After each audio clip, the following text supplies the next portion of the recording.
Vous savez que nous sommes dans une période électorale, de pré-campagne. Le président Idriss Seck a développé la vision 1-3-15-45, son ambition pour le Sénégal, qui tourne autour de la mise en avant des intérêts du Sénégal dans toutes les politiques publiques. Et c'est ça que je suis venu aujourd'hui présenter. Nous avons parlé d'un certain nombre de questions, comme l'agriculture, comme l'industrie. Nous considérons que le Sénégal du président Macky Sall d'aujourd'hui n'a pas suffisamment de cran pour booster l'agriculture, ne protège pas suffisamment les industries naissantes. Nous considérons que notre diplomatie est encore à un niveau assez faible, n'a pas vraiment de profondeur stratégique. Nous considérons, comme nous l'avons toujours dit, que notre économie est désincarnée. Et aujourd'hui, nous nous sommes focalisés sur les propositions. Et nous avons fait des propositions dans tous les domaines de la vie économique et sociale. Nous avons par exemple parlé de ce que nous appelons les externalités. L'accord de partenariat économique qui a été signé à Dakar en 2014 par le président Macky Sall, qui est un accord déséquilibré qui ne tient pas compte des intérêts de nos États au niveau de la CEDEAO.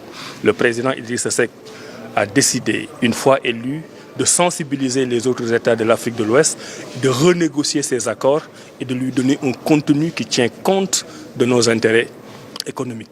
Nous avons parlé du franc CFA. La position du président Macky Sall a été un moment incompréhensible.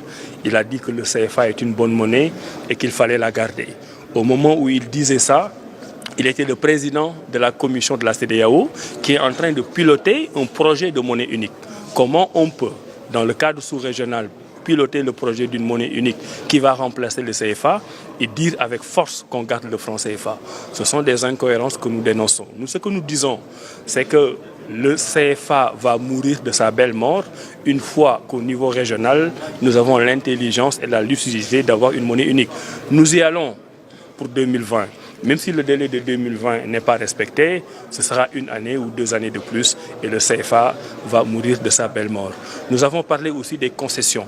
Les concessions de services publics, les télécoms, l'eau. Nous avons insisté sur l'eau, par exemple.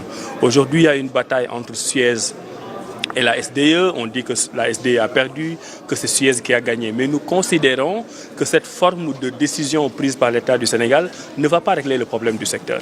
Parce que le problème du secteur, il est dans le fait qu'on a un monopole privé et qu'un monopole privé est toujours catastrophique parce que le monopole privé n'a pas de contrôle et le monopole privé a toujours tendance à s'autoglorifier en pensant être au devant de tout. Oui, vous êtes au devant de tout, mais derrière, il n'y a personne.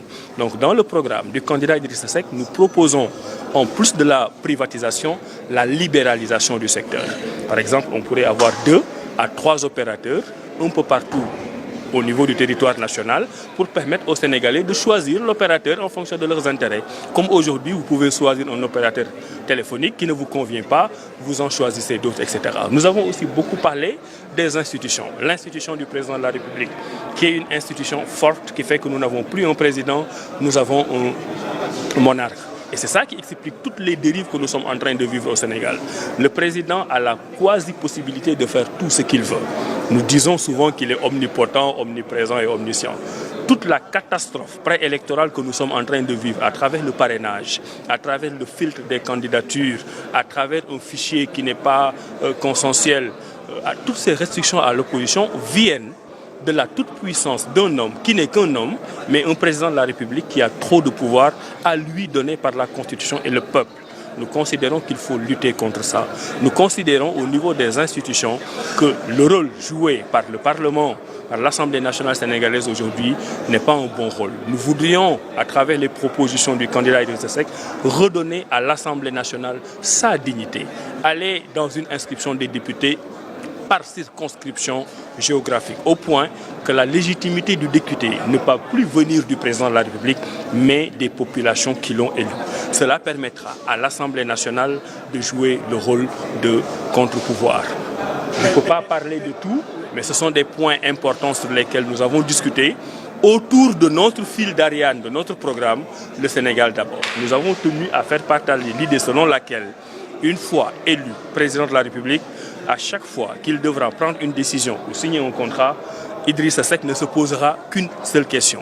Est-ce que ce que je suis en train de dire ou ce que je suis en train de faire est dans l'intérêt des populations sénégalaises? Si oui, il avance, sinon, il recule.